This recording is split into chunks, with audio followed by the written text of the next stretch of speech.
Welcome to Let Me Fix This. Enjoy the video. You begin by powering on the Ambrane watch and giving it enough charge. Low battery interrupts pairing. Next, install the official Ambrane app on your phone and sign in. Make sure Bluetooth and location are enabled because the app uses them to discover the watch. Once done, open the app and follow the on-screen prompt to add a new device. Allow all permission requests so the app can read Bluetooth signals and push notifications to your watch.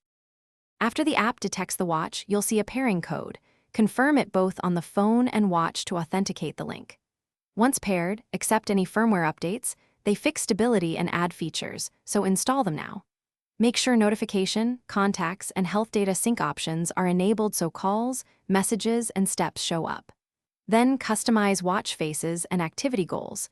Syncing preferences determine how often data moves between devices, which affects battery and responsiveness. Finish by testing core functions. Receive a call, check notifications, set an alarm, and verify step counts sync to the app. Make sure the Ambrane app is allowed to run in background or auto-start on your phone so the connection stays active. If something goes wrong, restart both devices first. If pairing repeatedly fails, unpair, factory reset the watch, then pair again.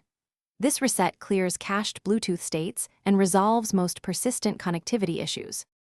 Thanks for watching. If you found this helpful, don't forget to like and subscribe.